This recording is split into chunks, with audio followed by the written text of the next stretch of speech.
కూడి వచ్చిన అందరికీ ఈ యేసయ్య నామంలో ఆహ్వానం పలికి ఆశీస్సులు పలికి దేవుడు మనకిచ్చిన ఈ వాక్య భాగం చూసుకుని మన ప్రార్థనకు వెళ్దాం. దేవుడు మనకిచ్చిన వాక్య భాగం ఆ, ఈరోజు ఈ ఆరాధన మరియు ప్రార్థన కూటంలో 2 తిమోతి 3వ అధ్యాయం 2 తిమోతి 3వ అధ్యాయంలో తెలుగులో 14వ వచనం 14, 15, 16, 17 ఒక వచనం ఒక వచనం వచ్చేసి మనకి చాలా కీలకమైన వచనం. అది చూసుకుందాం. చూసుకుని మనం ముందు సాగుదాం. ఇంగ్లీష్ బైబిల్ అయితే 2 Timothy 3rd chapter 15th verse. అది తెలుగు బైబిల్లో 14th verse గా ఉంది. 14వ వచనంలో నేను తెలుగు చదువుతున్నాను. ఇక్కడ మనం ముఖ్యంగా గమనించవలసింది ఏంటి అంటే వచనం మొత్తంలో ఏదో ఒకటి దేవుడు చాలా లోతైన రీతిలో పెట్టింటారు.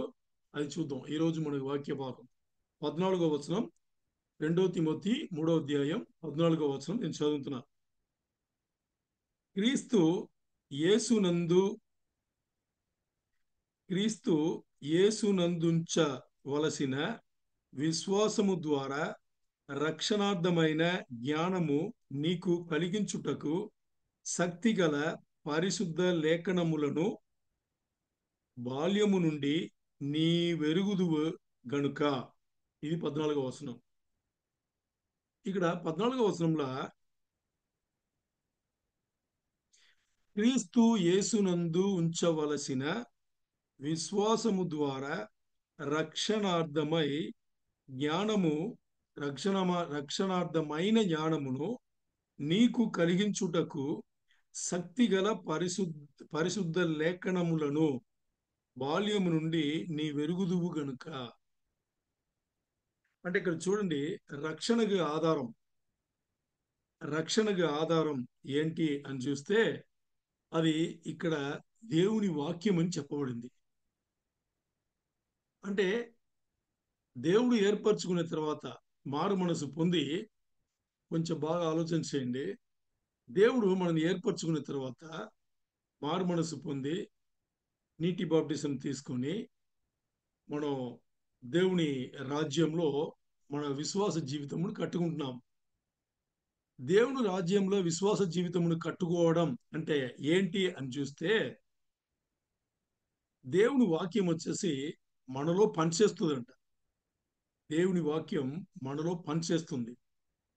దేవుని వాక్యం మనలో పనిచేసేటప్పుడు ఏమి జరుగుతుంది అంటే రక్షణార్థమైన బాగా చూడండి, రక్షణార్థమైన జ్ఞానము నీకు కలిగించుటకు. అంటే మనకి రక్షణ రావాలంటేనే, సాల్వేషన్ రూపల రావాలంటేనే దేవుని వాక్యం ఏం చేస్తుంది?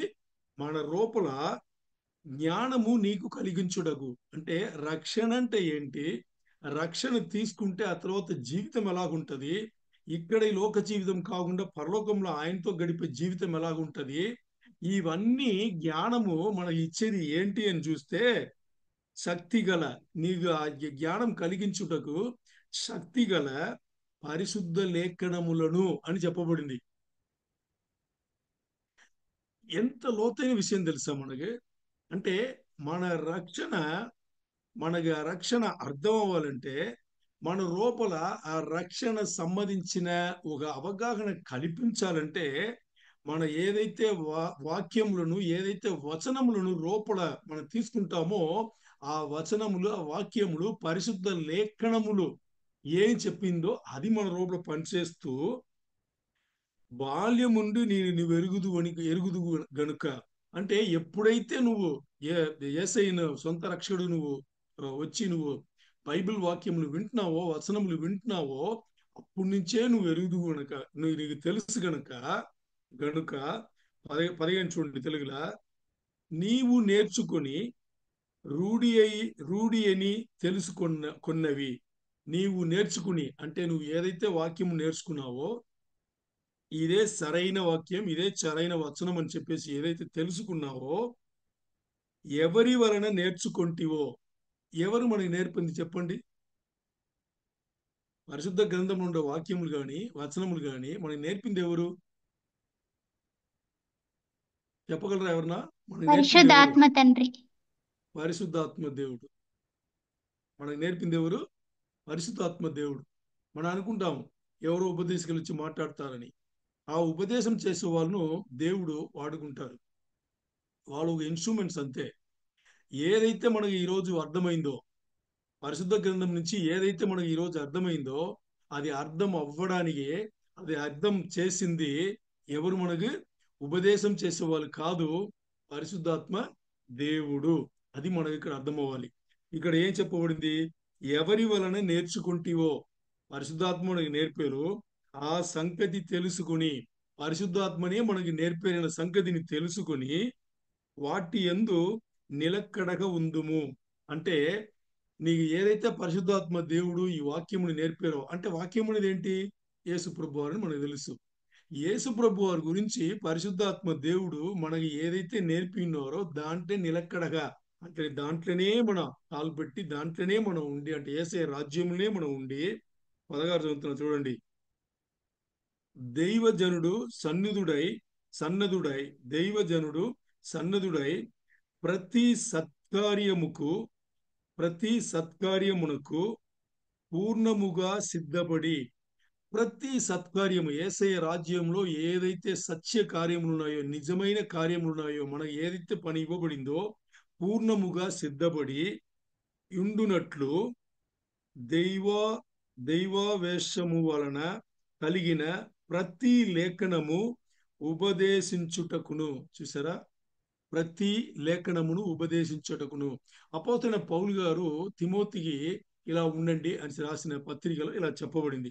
అంటే ఇక్కడ మనకు కావాల్సింది ఏంటి? మనం చదువుతున్నాం కదా, మనకు కావాల్సింది ఏంటంటే ప్రతి లేఖనం కూడా పనికొచ్చేది. ఎందుకంటే అది యేసు ప్రభువారు. ప్రతి లేఖనం అనేది ఏంటి? వాక్యమైన యేసయ్య కాబట్టి ప్రతి లేఖనం మన లోపల తీసుకున్న ప్రతి లేఖనం వచ్చేసి యేసయ్యని లోపల తీసుకుంటే ఆ యేసయ్య వచ్చేసి రూపం నుంచి పనిచేస్తారు. ఆ వాక్యం పనిచేస్తుంది. ఆ వాక్యం పనిచేయడానికి మనకు అర్థం చేపించేది పరిశుద్ధాత్మ దేవుడు. ఇప్పుడు అది దేనికి అంటే ఉపదేశించుటకును, ఖండించుటకును, తప్పు దిద్దుకుటకు తప్పు దిద్దు దిద్దుటకును, నీతి యందు శిక్ష చేయుటకును ప్రయోజనకరమై ఉన్నది. ఎన్ని పనులు చేస్తుంది చూడండి. మన జీవితంలో ఒక్కసారి యేసయ్యని లోపల తీసుకుంటే, వాక్యం లోపల తీసుకుంటే అక్కడ ఏమేమి చేస్తుందని చూసారా? మొత్తాన్ని మన జీవితాన్ని మార్చిపెట్టేస్తుందని చెప్పేదే 17వ వచనం. అన్ని పనులు చేస్తుంది. ఏంటి? ఉపదేశానికి పని వస్తుంది. ఇతర జీవితంలో, అంటే విశ్వాసుల జీవితంలో వచ్చి తప్పులు చేస్తే ఖండించడానికి, ఆ తప్పులను దిద్దుకోవడానికి, తర్వాత నీతి యందు మన ఏదైతే నీతి మనకు ఇవ్వబడిందో, యేసయ్య నీతి ఇవ్వబడిందో ఆ నీతి ప్రకారం నడుచుకోలేదంటే దానికి సంబంధించిన శిక్ష ఏంటిని తెలుసుకోవడానికి అన్నిటికీ ప్రయోజనకరంగా అది ఉన్నది అని చెప్పేసి. అంటే మెయిన్ గా ఈరోజు మరి ముఖ్యంగా దేవుడు మనతో మాట్లాడేది ఇక్కడ 14వ వచనంలో, తెలుగులో 14వ వచనం, ఇంగ్లీష్ లో 15వ వచనం ఏముంది? క్రీస్తు యేసునందు ఉంచవలసిన విశ్వాసము ద్వారా రక్షణార్థమై జ్ఞానముకు నీకు కలిగించుటకు, జ్ఞానము నీకు కలిగించుటకు శక్తి గల పరిశుద్ధ లేఖనములను అంచుంది. చూడండి, మనకి ఆ, ఈ రక్షణార్థమయింది కదా, ఈ రక్షణ అనేది, ఈ రెవల్యూషన్ లేకపోతే ఈ సాల్వేషన్ అనేది మనకి ఒక్కసారి అని అనుకుంటున్నాం. చూడండి, ఎప్పుడైతే మన యేసయ్యనే నా దేవుడు, యేసయ్యనే నాకు రక్షకుడు, యేసయ్యనే నాకు రక్షణ ఇచ్చిన దేవుడు అని ఒప్పుకున్నామో అప్పుడు పరిశుద్ధాత్మ దేవుడు మన లోపల ఉండి నడుపుతారు. మరి పరిశుద్ధాత్మ దేవుని లోపల పెట్టుకుని ఇంకా లోకంలో మనం బతుకుతుంటే ఈ లోకంలో ఉండే విషయంలో అన్ని ఆకర్షింపబడి ఈ లోకంలో ఒకటి ఒకటి ఆశపడి దీని నుంచి మనం వెళ్తుంటే ఆటోమేటిక్ ఏమవుతుందంటే లోకం ఉండే అన్ని శక్తులు, దురాత్మ శక్తులు, దుష్ట శక్తులు, ఈ ఆశలు, ఇవన్నీ లోపల దూరిపోయి పరిశుద్ధాత్మ దేవుడు ఒక్కసారి యేసయ్యని ఒప్పుకుంటే, దేవుడి నుంచి ఒప్పుకుంటే ఇంకా మన నుంచి పోరు, మన దగ్గరనే ఉంటారు. మరి ఈ పరిశుద్ధాత్మ దేవుణ్ణి మన పక్కన పెట్టేసి మిగతా అన్ని లోపల తీసుకుని దాన్ని పైన వేసి వేసి వేసి వేసి మనం ఈ లోక జీవితంలో ఉండేటప్పుడు పరిశుద్ధాత్మ దేవుడు అక్కడి నుంచి పెరుగుతూనే ఉంటాడు. ఇది కాదు, ఇది కాదు, ఇది కాదు, ఇలా చేయకూడదు, ఇలా చేయకూడదు అని చెప్తూనే ఉంటాడు.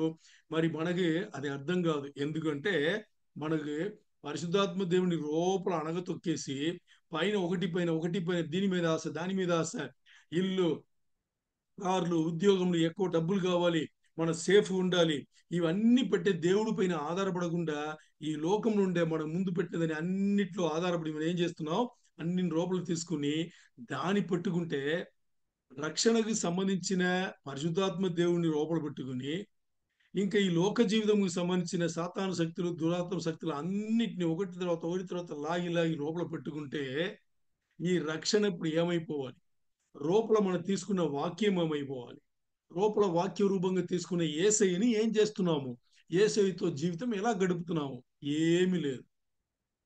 ఇప్పుడు మొత్తానికి ఏమవుతుందంటే ఈ లోకంలో దూరిపోయి లోకాసుల్లో మనం పూర్తిగా మునిగిపోయి మనం ఏమి చేయలేక ఇక్కడ పరిశుద్ధాత్మ దేవుని పని చేయలేని కదా లోపల తీసుకున్న యేసయ్య ఆ వాక్యంను మన పని చెయ్య లేకుండా చేసేస్తున్నాం. ఆ వాక్యమే మనకి పని చేయట్లేదు. అంత తప్పది. అలా ఉండేటప్పుడు ఈ వాక్యం ఏం చెప్తుందంటే అది మనకి ఖండిస్తుంది. ఉపదేశం ఎందుకు వస్తుందంటే అది ఖండించడానికి, మనలో ఉండే తప్పు దిద్దుకోవడానికి. మనకి ఆ తప్పు దిద్దుకోవాలంటే అది ఎలాంటి పనిష్మెంట్కి వస్తుంది, ఇవన్నీ కూడా శిక్ష వస్తాయి, అన్ని కూడా మనకి నేర్పుతూనే ఉంది. ఇంత గొప్ప అవకాశం వచ్చేసి దేవుడు మనకి కల్పించున్నారు. సో ఇప్పుడు చూడండి, ఆలోచన చేయండి. మనను దేవుడు ఏర్పరచుకున్నారు. ఎప్పుడో జగత్పునాది వేయబడక ముందు దేవుడు మనల్ని ఏర్పరచుకున్నారు. ఏర్పరచుకుని ఆయన గురించి ఆయన మనకి తెలియజేశారు. మన వెళ్ళి తెలుసుకోలేదు, ఆయన్నే వచ్చి తెలియపరిచారు. తెలియపరిచి మన యేసయ్యను ఒప్పుకుని నీటి బాప్టిజం తీసుకుని మారుమనసు పొంది నీటి బాప్టిజం తీసుకుని యేసయ్య రూపల రాజ్యంలో వచ్చి మరి ఏం చేస్తున్నాము, మరి లోక జీవితంకు దిగజారిపోతున్నాము. ఎంత ఘోరమైన విషయం తెలుసా? ఎంత అద్భుతమైన ఒక జీవితం ఇచ్చి ఆయననే మనల్ని తెలుసుకుని జగత్ ఆలోచన చేయండి. జగత్పునాది వేయపడక ముందు మన పేర్లను ఎంచుకుని ఏర్పరచుకుని ఆయన బిడ్డలని ఆయన ముద్రేసి పరిశుద్ధాత్మ దేవుని లోపల పెట్టి యేసయ్య అనే వాక్యమును లోపల పెట్టి మన జీవితాలు మార్చుకుని మన యేసయ్య దారిలో యేసయ్య పోలికలో జీవించాలి. రేపు ఆయన వచ్చి మధ్యాకాశం నుంచి ఎత్తబడేటప్పుడు ఆ గుంపులు అంటే మనం తీసుకెళ్ళిపోయడానికి అన్ని విషయంలో ఆయన చేసి పెడితే మనం ఏం చేసాం, యేసయ్యను ఒప్పుకుని పరిశుద్ధాత్మ దేవుని లోపల పెట్టుకుని యేసయ్య ఆ రూపం ఉండే వాక్యమును పెట్టి ఆ వాక్యమును పని చేయలేక అలాంటి పనులు మనం చేస్తుంటే ఇంకా మనకు ఎలా ఉంటది, దేవుణ్ణి ఎరగని వాళ్ళకి శిక్ష తక్కువ, ఎరిగిన వాళ్ళకి శిక్ష ఎక్కువ అని వాక్యం చెప్పింది. అందుకని ఇప్పుడు ఏం చేయాలి, మనం లోపల ఉండే పరిశుద్ధాత్మను పైకి తీసుకురావాలి. ఈ మిగతా ఈ లోకం నుండి మన లోపల తీసుకునే ఈ ఆత్మలన్నీ పరిశుద్ధాత్మ దేవుని పైకి తీసుకురాగానే ఇవన్నీ ఒకటి ఒకటి బయట వెళ్ళిపోతుంది. పరిశుద్ధాత్మ దేవుని పైకి తీసుకురావాలంటే మనం చేయాల్సిన పని ఏదైతే వాక్యం తీసుకుంటున్నామో ఆ వాక్యం ప్రకారం జీవితాన్ని మార్చుకోవాలి. ఒక వచనంలో 10 పదాలు ఉంటే ప్రతి పదం ఏం చెప్తుందో ఈ పదం ప్రకారం పరిశుద్ధ గ్రంథం చెప్పే ఈ పదంలో ఆ పదం తీసుకోండి. మీరు ఇప్పుడుండే జీవితం తీసుకోండి. ఈ పదం ప్రకారం ఈ వచనం ప్రకారం ఈ వచనం ఉండే ఒక పదం ప్రకారం నా జీవితం ఉందా, ఉంది అంటే వదిలేయండి, లేదుంటే వెంటనే మార్చండి. రెండవది పదం, మూడవది పదం, ఇలా 10 పదములు వెళితే ఈ 10 పదములు కూడా మనకి ఇప్పుడుండే జీవితము కరెక్ట్గా ఉందా, లేదంటే జీవితాలు మార్చండి. లేదు, వశంలో ఉండేది అలాగే ఉంటే దాన్ని అలాగే కొనసాగించండి. ఇది పరిశుద్ధ గ్రంథం ప్రకారం మన జీవితంను యేసయ్యలో కట్టుకోవడం. ఆలోచన చేయండి. ఎందుకు ఈ జీవితం దేవుడు మనకి ఇచ్చినారు. కోట్ల కొలదిగా మనుషులు ఉన్నారు, కోట్ల కొలదిగా ఆత్మలు ఉన్నాయి. ఈ ఆత్మల్లో అందరినీ ఏర్పరచుకోవాలా. మనల్ని ఏర్పరచుకోవడానికి మనకి ఏమైనా స్పెషల్ గా మన అయినా మంచి వాళ్ళ, మన అయినా మంచి చేసి ఉన్నామా, లేదు ఏసైకి దగ్గరైన వాళ్ళ, ఏమి లేదు. ఏసయ్య సృష్టిలో అందరిలాగా మనం మరి ఏమి చూసి దేవుడు ఏసయ్య మనను జగత్పునాది వేయబడ ముందు ఏర్పరచుకున్నారో కొంచెం ఆలోచన చేయండి. మనం చేసింది ఏమీ లేదు, ఆయన ప్రణాళికలు ఆయన పెట్టుకున్నాడు. అది ఆయన గొప్పతనం.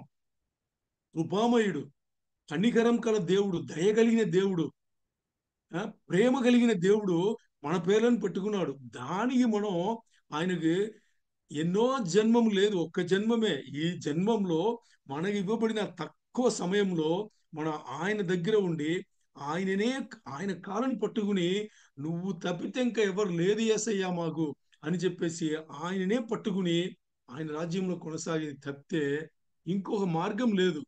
ఒకవేళ మీరు దేవునికన్నా గొప్పవాళ్ళు, మీరు దేవునికన్నా పెద్దవాళ్ళు అని మీకు ఆలోచన ఉంటే మీరు మీ సొంత దారిలో వెళితే ఏమవుతుందని ఈరోజు చూసుకున్నాం. వాక్యం ఆ పని చేయదు. వాక్యం చేసేది మనల్ని యేసయ్య పోలికలు తయారు చేయడానికి వాక్యం చేసేది. సో ఇప్పుడు ఆ వాక్యంలో మనం పని చేయకుండా మన జీవితాలు ఉంటే ఇంకా మనం తీర్పు కోసం మనం కాచుకుని కూర్చోవాలని అవసరంలా. మీకు తీర్పు వచ్చేస్తుంది. ఎత్తబడే గుంపులో ఉండరు.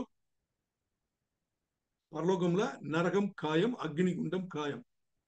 జీవితాలు మార్చుకోలేదు.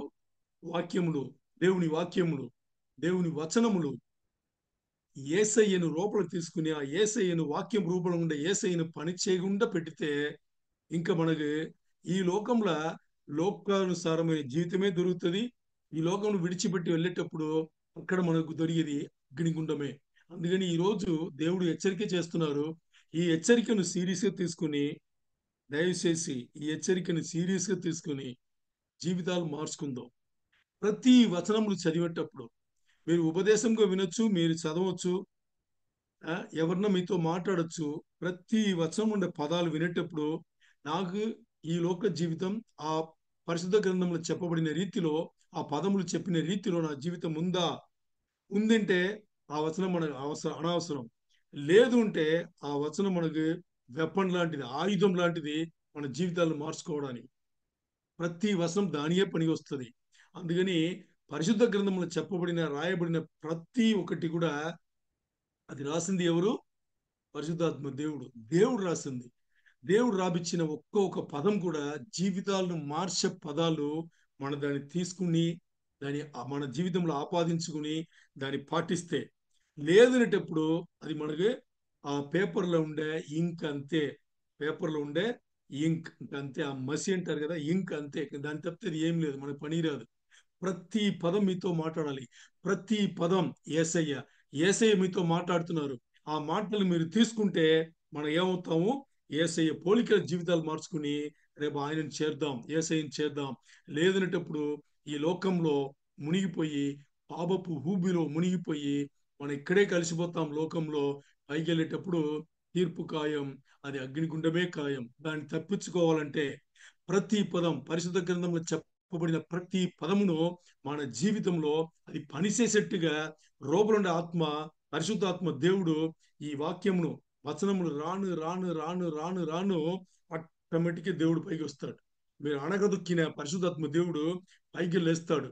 మీరు ఒక్కసారి యేసయ్యని చెప్పండి, ఒక్కసారి చెప్పి చూడండి, ఒక్క మెట్లు వేస్తాడు. ఇంకోసారి చెప్పండి, ఇంకో మెట్టు. ఇలాగా యేసయ్యతో గడిపే సమయం అంతా పరిశుద్ధాత్మ దేవుడు, మీరు ఎక్కడో లోపల పాతి పెట్టుకున్న పరిశుద్ధాత్మ దేవుడు మరి యేసయ్య గురించి వచనములు మీరు చదవను వినను మీరు దాన్ని పాటించాలి, మీ జీవితంలో పెట్టుకోవాలి అనేటప్పుడు అంతా పైకి వచ్చి పైకి వచ్చి పైకి వచ్చి పూర్తిగా మిగతా అన్ని దురాత్మ శక్తులని అణగతొక్కేసి ఆయన పైకి వస్తాడు. ఇప్పుడు యేసయ్య పోలిక ఉండే జీవితం మనం జీవిస్తాము. ఆ యేసయ్య పోలికైన జీవితం ఏంటంటే దగ్గించుకునే జీవితం. అంటే నేను, నాది అనేది అన్ని వదిలేసి పూర్తిగా నేల మట్టానికి తగ్గించుకున్న జీవితం వచ్చేసి 33 సంవత్సరములు యేసయ్య మనకు చూపించేసి వెళ్ళారు. అలాంటి జీవితం మనకి పని వస్తుంది. అలాంటి జీవితమే పాటించాలి. అప్పుడు యేసయ్య ఎత్తబడి గుంపులో మనం ఉంటాము. ఆ తర్వాత ఆయన మనం తీసుకెళ్తారు పరలోకంలో. మంచిగా ఆయనతోనే మనం ఉంటాము. 1000 ఏండ్ల పరిపాలన, ఆయన 7 ఏండ్ల శ్రమల కాలం తర్వాత 1000 ఏండ్ల పరిపాలన కూడా వచ్చేటప్పుడు ఆయనతో వస్తాము. ఈ లోకంను 1000 ఏండ్లు ఆయనతో కలిసి ఏలుతాం. మన రూల్స్ వేస్తాం.